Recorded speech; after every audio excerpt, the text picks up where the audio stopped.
peut envisager peut-être qu'un Irak, pour en arriver à ce que l'Allemagne ait pu produire un Hitler, que l'Italie ait pu produire un Mussolini, évidemment c'est une évolution lente, une évolution, tout n'est pas écrit pour Hitler, tout n'est pas écrit pour Mussolini. Il faut là aussi réfléchir à ces dictateurs avec l'idée qu'ils se sont tous bâtis un destin à la faveur d'événements qui vont les amener au pouvoir progressivement. Mussolini, le pouvoir de Mussolini, c'est pas le pouvoir d'Hitler, même s'ils arrivent à peu près, tout à fait, mais ils ont à peu près le même type de fonctionnement. Par exemple, Mussolini va constamment partager son pouvoir avec le roi d'Italie. Il ne faut pas oublier qu'il est au partage du pouvoir et que quelque part, le magnétisme qu'il provoque à l'égard des Italiens, c'est quelque chose qu'il a su construire, qu'il a su bâtir, parfois avec intuition.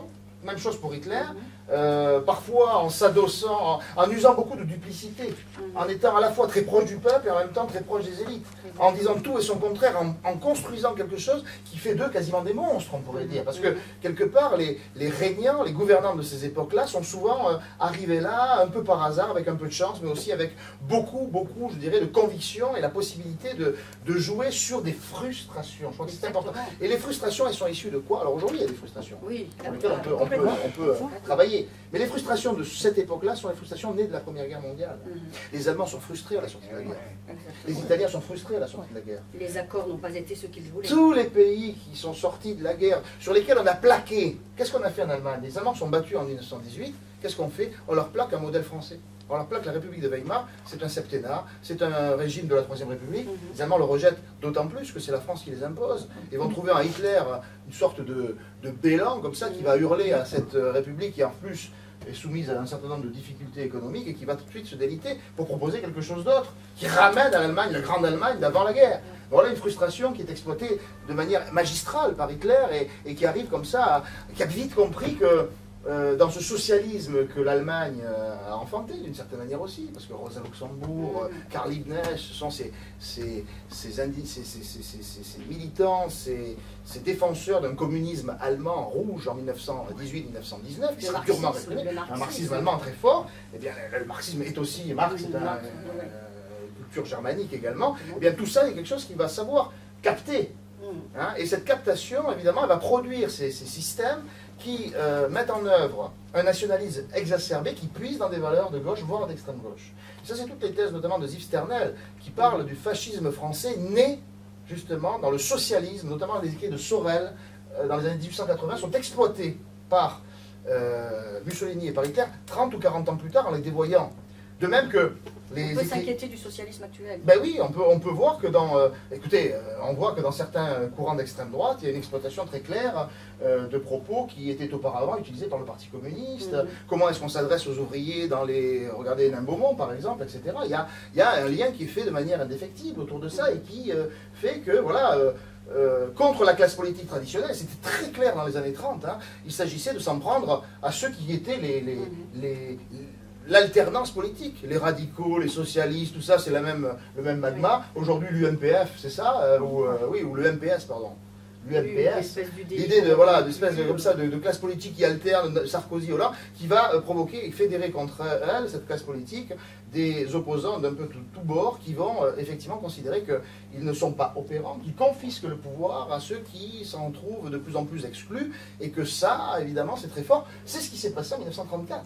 Le 6 février 1934, ça a été un moment où on a voulu aller déloger les députés qui étaient dans leur caverne et qui étaient corrompus, qui étaient complètement en dehors de, je dirais, de toute morale. L'affaire Stavisky, quelques faits divers qui mettent ça en évidence, les corruptions et les compromissions de certains élus, de certains députés avec Stavisky, tout ça fait germer une contestation qui est tout à fait comparable à ce qu'on a aujourd'hui, de la classe politique qui va amener à ces événements du 6 février où la République est en danger total, comme jamais cela a été. Hein. Il y a eu quelques moments difficiles pour la République. 58, au moment de 68 peut-être un peu moins, mais 58 très fortement au moment où De Gaulle revient au pouvoir avec la question algérienne. 34 très fortement. Hein. Les ligues sont dans la rue. Il n'y a pas que des ligues d'extrême droite, il y a des communistes, il y a un peu de tout, qui vont aller direction la Chambre des députés pour déloger les députés. Et là, à ce moment-là, cette journée-là aurait pu basculer vers quelqu'un qui s'empare du pouvoir en disant « je suis la référence ». Mais personne ne s'est emparé véritablement de ça. Et quand on utilise, vous voyez, tu vois, quand ils n'avaient pas lu assez Machiavel. Ils n'avaient pas lu Machiavel. Et la nuance historique nous montre que certains leaders d'extrême droite, et notamment des représentants des ligues, étaient peut-être animés de sentiments républicains qui vont les contenir. Et là aussi, c'est la nuance de dire, vous voyez, le colonel de la Roque, c'est un fasciste. Mais en même temps, il va dire, non, non, non, moi je ne veux pas prendre le pouvoir, je veux contester contre ce pouvoir, mais je veux un pouvoir démocratique. Et de la Roque, accusé de fascisme, va devenir, pendant la guerre, un résistant. Donc que faire de cette figure? Bien sûr, bien sûr. Donc ça, c'est assez intéressant. Ça amène aussi une question, puisqu'on a vu les événements là dernièrement en Espagne, qui peuvent nous interpeller, parce que quelque part, on se retrouve dans la situation où des gens qui... Alors moi, je trouve ça absolument fascinant, quelque part, et très dangereux. Fascinant parce qu'on se retrouve avec des gens qui viennent d'être élus à des fonctions politiques, certes, de ville, mais enfin, Barcelone, c'est pas un petit village du fin fond de la Creuse. Et j'ai rien contre les Creusois, mais c'est façon de dire. On n'est pas là, c'est vraiment des grosses villes. Des gens qui n'ont pas de formation. On disait dans la philosophie avec Platon, il faut quand même confier le gouvernement à ceux qui savent gouverner, en gros. Et en plus, bons orateurs. Alors là, je ne prêche pas pour ma paroisse. Elle est philosophe de formation. Donc les sophistes sont là. Et on en voit de plus en plus de jeunes loups qui sortent d'on ne sait où, qui n'ont pas de formation politique particulière, qui jouent sur un populisme et sur les tremblements des gens par rapport à la crise, etc. Est-ce que c'est pas eux aussi qui sont dangereux? Ces individus qui finalement peuvent monter très vite en construisant une espèce de personnage historique que tout le monde va soutenir avec des mouvements de foule, alors qu'en réalité, ils n'ont pas le terreau politique pour gouverner, ils n'en ont pas la carrure même.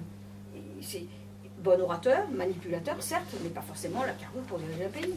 Oui, c'est tout le problème, effectivement, de la manière dont on arrive au pouvoir, les chemins du pouvoir. Est-ce qu'on passe par des institutions, par des structures, l'ENA, par des partis politiques qui sont formateurs?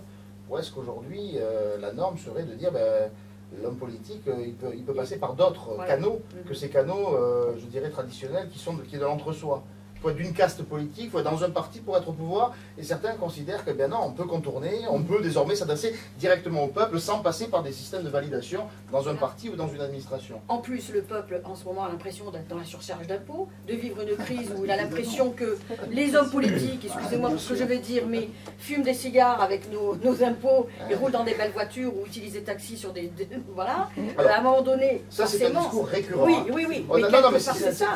bien sûr. Ça veut dire que les gens en ont marre de ça. C'est populiste, mais c'est ça. Et en même temps, si on vote pour des gens qui sont capables de crier à la sortie des usines, tout comme le faisait Hitler, c'est pas juste, regardez ce qu'ils font, etc. C'est très populiste, mais en même temps, c'est le pari gagnant.